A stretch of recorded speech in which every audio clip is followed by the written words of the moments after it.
एक बात मैंने नोटिस की है कि मैक्सिमम पेरेंट्स जो हैं वो काम कर तो रहे हैं, अपना सारा एफर्ट लगा रहे हैं, टाइम दे रहे हैं, मेहनत कर रहे हैं, चीज़ों को सीखने में इंटरेस्ट दिखा रहे हैं, सारी बातें सही हैं, लेकिन बेसिक फार्मूला होता है किसी भी चीज़ को डील करने का। अगर मैथमेटिक्स में आप फार्मूला नहीं समझेंगे तो फिर क्या होगा कि एक ही तरह का सवाल होगा, सिर्फ उसमें नंबर्स बदल दिए जाएँ थोड़ा बहुत, तो उसमें कन्फ्यूजन होने लग जाती है। जैसे बॉड मास का एक रूल हम लोग पढ़ते थे कि पहले ब्रैकेट हो तो उसको सॉल्व करना होता है, फिर उसके बाद ऑफ हो कि मतलब इसका इतना है तो क्या होगा, फिर उसके बाद डिवीजन, मल्टीप्लिकेशन, एडिशन, सब्ट्रैक्शन, ऐसा ये करेंगे। अब इसके लिए आसान सा सवाल भी एक होता है कि 2 + 2 डिवाइडेड बाई 2 कितना, तो 2 + 2 हमने कहा तो कॉमनली आदमी ये करेगा, मैक्सिमम लोग करेंगे 2 जोड़ 2 4 हुआ और भागा दे दिया 2 से तो 2 हुआ। लेकिन अगर बॉड मास के जो कॉन्सेप्ट है उसके हिसाब से चलें तो सही आंसर होगा 2 + 2 डिवाइडेड बाई 2, उसका आंसर आएगा 3। ये सिंपल फार्मूला था। अब अगर बॉड मास को आप नहीं जानते हैं तो इस तरह के सवाल में आप फंस जाएंगे। इतना आसान सा सवाल है लेकिन आप गलत आंसर दे जाएंगे। ठीक इसी तरह से मैक्सिमम लोग, हम कहते हैं कि आप कॉन्सेप्ट को ही समझ लीजिए, होल कॉन्सेप्ट जो है समझ लीजिए, फिर सारे प्रॉब्लम्स जो है आपके बच्चे में आ रहे हैं आपको पता होगा कि उस पर कैसे काम करना है। हाँ, उसके अलग अलग अप्रोचेज आप पूछ सकते हैं, हमारे से जान सकते हैं, लेकिन हैंड फ्लैपिंग करता है तो क्या करें, आपने पहले भी पूछा हुआ है, हर बार पूछते हैं। अब जैसे ये है तो ये भी हैंड फ्लैपिंग है, ऐसा कर रहा है, स्पिनिंग कर रहा है तो ये भी उसी में आता है, वो दीवार पे मार रहा है तो उसी में आता है, वो फर्श पे मार रहा है तो उसी में आता है, अपने को ऐसा कर रहा है इसमें भी आता है, सब में ये हैंड फ्लैपिंग ही होता है। तो इसको डील करने का कैसा है अगर आपको समझ आ जाएगा तो जितने भी प्रोप्रियोसेप्टिव एक्टिविटीज़ हैं, जैसे व्हील बैरो वॉक कराना, उसके बाद से वज़न बांध के इसमें और चीज़ों को लेके इधर से उधर करवाना, कुछ वज़न उसको दे के, जैसे वॉल प्रेस की बात करते हैं वो, उसके बाद से डीप टिश्यू कंप्रेशन, ये सारी एक्टिविटीज़ करेंगे तो ये सारा कुछ मैनेज हो, चाहे वो स्पिनिंग कर रहा हो, चाहे अपने को मार रहा हो, चाहे कहीं पे ये कर रहा हो, चाहे ऐसे कर रहा हो, ऐसा कर रहा हो, कुछ भी कर रहा है उससे मैनेज हो जाएगा। इसी तरह से बहुत सारे बच्चे फेस में कुछ लगाने ही नहीं देते हैं, क्रीम, जो भी सनस्क्रीन, कुछ भी गीला सा लगाने नहीं देते हैं। तो सिंपल सा समझना है कि टैक्टाइल डिफेंसिवनेस मतलब ओवर सेंसिटिविटी, ओवर रिस्पॉन्सिविटी है। उस केस में क्या करेंगे कि वहाँ पे सेंसरी ब्रश चलाएंगे, काफ़ी हद तक रिड्यूस हो जाएगा वो। इसके अलावा डिफरेंट टेक्सचर्स इस पे रब करेंगे अलग अलग टाइम पे। किसी दिन मान लिया कि जैसा क्रीम लेके लगा दिया, वो इरिटेट हुआ, पोंछ दिया, तो क्रीम में ही अलग अलग तरह का आता है, काफ़ी सॉफ्ट सा आता है, जेली सा आता है कुछ। उसमें अगर आप जब भी बनाना बेस्ड कुछ ये लेने जाएंगे तो उसमें क्या होता है कि ऐसे क्रिस्टल सा होता है, वो लगा देंगे। फिर किसी दिन थोड़ा हार्ड सा कुछ लगा देंगे, किसी दिन बनाना जो है उसको मैश करके लगा देंगे। कुछ भी अलग अलग, जैसे आटा लेके और उसमें सूजी मिक्स करके लगा दिया, अलग अलग टेक्सचर से डेली उसको हम बार बार इंट्रोड्यूस कर रहे हैं। कुछ समय के बाद उसका पैटर्न बन जाएगा कि हाँ अब इन चीज़ों से उसको प्रॉब्लम नहीं होगी। तो इस तरह के बॉडी में कहीं भी इशू आ रहा है, वो चाहे आपको हेयर कट नहीं करने दे रहा है, उधर भी टैक्टाइल स्टिमुलेशन की नीड है, उधर भी सेंसरी ब्रश चलेगा, उधर भी अलग अलग तरह का वाइब्रेटर वगैरह यूज कर सकते हैं, उधर भी अलग अलग टेक्सचर दे सकते हैं। उधर तो कोई लेप लगा नहीं सकते हैं लेकिन टेक्सचर्स तो दे सकते हैं। कपड़ा धोने वाला ब्रश होता है, उससे लेके प्रेशर दें।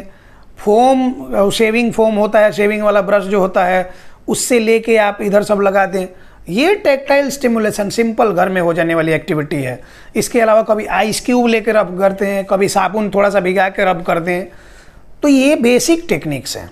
अब जैसे कुछ बच्चे क्या करते हैं कि दिन भर भाग दौड़ कूद फांद कर रहे हैं, तो जाहिर सी बात है कि सिटिंग इंटॉलरेंस है और रेस्टलेसनेस है।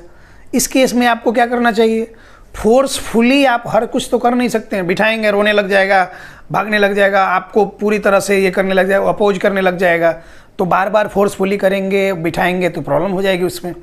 तो इसलिए इस बात का ध्यान रखें कि उसको उसमें फ्री छोड़ दें। उसके पीठ पर क्या करें कि एक बैग ला दें, उसमें उसका जो वेट है, बॉडी वेट, वो मेजर करके 1/3 बॉडी वेट उसमें डाल दें। उसके लिए वज़न कुछ भी आप डाल सकते हैं, किताब डाल सकते हैं, कुछ सैंड बैग डाल सकते हैं, कुछ वेटेड कफ है तो वो डाल के पीठ पे लाद दें, उसको सीढ़ी 10-15 बार चढ़ाएं उतारें। ये सारी चीज़ें वजन लेके चलते चलते उसका एक पैटर्न बन जाएगा, साइकोलॉजिकल पैटर्न पे वो काम करने लग जाएगा और उसकी आदत सी बन जाएगी, उससे वो काफ़ी हद तक स्थिर हो जाएगा। बहुत सारे लोग करते क्या है कि अब जैसे मैक्सिमम लोग हमारे पास आते हैं, कहते हैं कि वेटेड जैकेट बोला था एक जगह हम करा रहे थे थेरेपी। वेटेड जैकेट मतलब 2500 से 3000 रुपया, उससे कम में आपको 5 kg का वेटेड जैकेट नहीं आएगा। उसका यूज क्या है? आपको बुलेट प्रूफ कुछ बनाना थोड़ी है, बाद में तो उसका यूज है नहीं, बच्चा ठीक हो गया वो फिर बर्बाद ही होना है। और चूँकि आयरन के क्रिस्टल्स छोटे छोटे होते हैं, वो उसकी कॉस्टिंग तो अच्छी खासी आएगी ही, आपका बर्बाद हो जाएगा, कोई मतलब नहीं बनता है। आप सिंपल ये कर सकते हैं कि मैंने जैसा कहा कि सैंड बैग एक बना सकते हैं, एक कपड़े के झोले में बालू 5 kg भर दिया, उसमें बांध के उसमें डाल दिया, वो भी बन गया। बॉडी के हिसाब से वो सारा कुछ शेप ले लेगा। इसके अलावा आपका अगर 2 ईंट ले सकते हैं, ईंट होता है, एक ईंट 2.25 से 2.5 kg का होता है, 2 ईंट 5 kg हो गया, उसको खूब अच्छे से प्लास्टिक में रैप करके, कपड़े में रैप करके बैग में डाल दीजिए, बच्चे के पीठ पे लाद दीजिए, उसको चोट भी नहीं आएगी और वे करने लग गया। ये बेसिक चीज़ें, छोटी छोटी चीज़ें। हेयर कट नेल कट नहीं करा रहा था, हम कह रहे थे हेड मसाजर आता है, बहुत फेस मसाजर आता है, हेड मसाजर आता है, उसको ले लें, वाइब्रेट करें, धीरे धीरे धीरे धीरे उसकी सेंसिटिविटी धीरे धीरे धीरे धीरे रिड्यूस होते जाएगी। सेंसरी ब्रश जो होता है उसको लेके इधर में सब में चलाएं। नेल कट नहीं कराता है तो नेल कंप्रेशन वगैरह दें।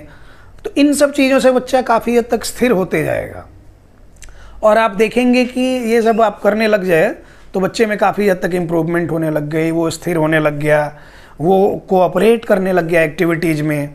इसके अलावा कहते हैं कि अगर बच्चा ज़्यादा कूद फान दौड़ भाग कर रहा है, टो वॉकिंग वगैरह कर रहा है, तो बाल्टी में पानी रखिए, गुनगुने पानी रखिए, उसमें 10-15 मिनट बच्चे को खड़ा कीजिए। मसल में स्टीफनेस, उसकी स्पाज्म उसका रिड्यूस होगा 10-15 मिनट ही गर्म पानी में खड़ा करने से। उसका मेटाबॉलिक फंक्शन इम्प्रूव होगा। उससे निकालें, पोंछ के उसको 10-15 बार उठक बैठक करा दें और उसके बाद से उसका काफ मसल का सॉफ्ट टिश्यू मैनिपुलेशन, बहुत सारे वीडियो में हमने बताया है काफ मसल का सॉफ्ट टिश्यू मैनिपुलेशन मतलब मसाज कैसे करते हैं। तो हल्के हाथ से धीरे धीरे धीरे धीरे धीरे धीरे उसका मसाज करें। उसके बाद से काफ की स्ट्रेचिंग का टेक्निक बताया जाता है। ये सारी चीज़ें होती हैं।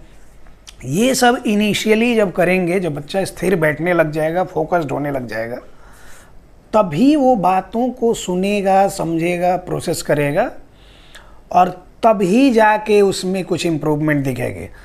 मैक्सिमम आज संडे का दिन है, जितने लोग हमारे साथ जुड़े मैक्सिमम लोग ये कह रहे हैं कि हम 3 महीने ऑक्यूपेशनल थेरेपी कराए, कोई कह रहा है स्पीच थेरेपी कराए, रिजल्ट आया 0। आएगा ही 0। आप प्रोसेस को खुद नहीं समझना चाहते हैं, आप हवाई वही 2+2 भागा 2 कर देते हैं, आंसर बताते हैं 2। तो प्रॉब्लम तो यहाँ है। इसलिए सारे प्रोसीजर्स को समझना ज़रूरी है और पेरेंट्स समझेंगे तो संभव है। इसलिए ये करते हैं कि आप रहें दुनिया में कहीं भी, लेकिन बच्चे के लिए प्रॉपर गाइडेंस में उसकी नीड बेस्ड थेरेपी ज़रूरी है। एक केस मैंने देखा, 2 साल का बच्चा है, यूपी से कहीं से, गाजीपुर से उन लोग हैं। उस केस में हमने देखा क्या कि प्रॉब्लम बच्चे में कुछ महीने पहले, 2-3 महीने पहले उन लोग को दिखी है, अर्ली एज है। अब अर्ली एज वाले केसेस में अर्ली इंटरवेंशन का रोल कहते हैं कि काफ़ी इंपॉर्टेंट है। हरियाणा से एक बच्चा आया था, 2-2.25 साल का आया था, 6 महीने हमारे यहाँ रहा, अभी वो 90-95% तक इम्प्रूव कर चुका है। ओवरऑल कोई देख के नहीं कह सकता कोई प्रॉब्लम थी। ठीक उसी तरह का ये केस है कि पेरेंट्स को ये बात समझ में आ गई, 2 साल की एज में ही उनको चिंता होने लग गई और बहुत सारे वीडियोज़ देखे, बोले कि हमको वीडियो देख के फिर लगा कि सर से बात करना चाहिए। उनने अपॉइंटमेंट लिया, आज का टाइम मिला था, कंसल्टेशन हुआ हमारे साथ। पेरेंट्स काफ़ी अच्छे हैं, सपोर्टिव हैं, समझदार हैं और वो वेल एजुकेटेड हैं। सबसे अच्छी बात है कि वेल एजुकेटेड हैं। तो उनको बात समझ में आ गई। हमने कहा कि इसमें 3-4 महीना या 6 महीना जो भी समय लगे, लेकिन आपको प्रोसेस को समझ के करना है, हमारे ऊपर डिपेंडेंट नहीं रहना। यही बात आप लोगों को बार बार समझाते हैं कि सिर्फ हमारे ऊपर डिपेंडेंट नहीं हुई है। मैक्सिमम लोग आते हैं, 1 महीना हमारे साथ ऑनलाइन सेशन में जुड़ते हैं, उसके बाद उसी बीच में उनको सारा दुनिया भर का अर्जेंट काम पड़ता है, वो सही टाइम से सेशंस अटेंड नहीं करते, इधर उधर रहते हैं, कॉल के टाइम में इधर उधर, और फिर तब उनमें इम्प्रूवमेंट नहीं दिखती है। नहीं दिखेगी तो 1 महीना ज़्यादा हम कहते भी नहीं कि आपको, जब पहले महीने से इम्प्रूवमेंट ना दिखे कंटिन्यू करने की ज़रूरत ही नहीं है, आपको फोर्स किया ही नहीं जाएगा। आप फिर अपना कुछ और देखें, कुछ और भटकें।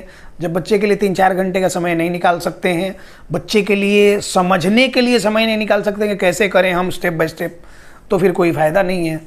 तो इन सब बातों का ध्यान रखें। पेरेंट्स का रोल सबसे इम्पॉर्टेंट है। हम तो बार बार समझाते हैं ना कि आपके घर की आर्थिक व्यवस्था सुधारनी हो तो आपको खुद जॉब करना पड़ेगा, बिजनेस करना पड़ेगा, मेहनत करना पड़ेगा।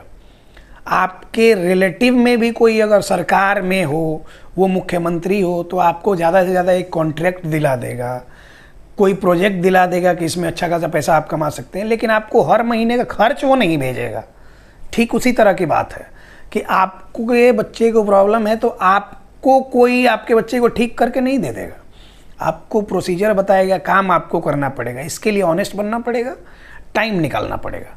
टाइम टेकिंग प्रोसेस है और ऑनेस्टली आपने समय दिया 4-5 घंटे, जो जैसा हम कहते हैं केस के हिसाब से अगर आप दे रहे हैं, आपके बच्चे में गारंटीड इम्प्रूवमेंट होगी। नहीं दे रहे हैं, इम्प्रूवमेंट नहीं। इस दुनिया जहाँ से भी ये वीडियो मेरा देख रहे हैं आप लोग, अगर आपके बच्चे में कोई प्रॉब्लम है, लग रहा है कि काफ़ी समय से कहीं जा रहे हैं और कुछ भी नहीं हो पा रहा इम्प्रूवमेंट, तो आप हमारे साथ कंसल्ट कर सकते हैं। हमारे मैनेजमेंट का नंबर दिया हुआ है यहाँ पे, आप इस पे कॉल मैसेज करके अपॉइंटमेंट बुक कर सकते हैं और हमारे साथ जुड़ सकते हैं। पहले महीने से इम्प्रूवमेंट होगी, इस बात की तो गारंटी है। अब आप पे डिपेंड करता है कि आप कितना कंसिस्टेंसी और कितनी ऑनेस्टी मेंटेन करते हैं। धन्यवाद।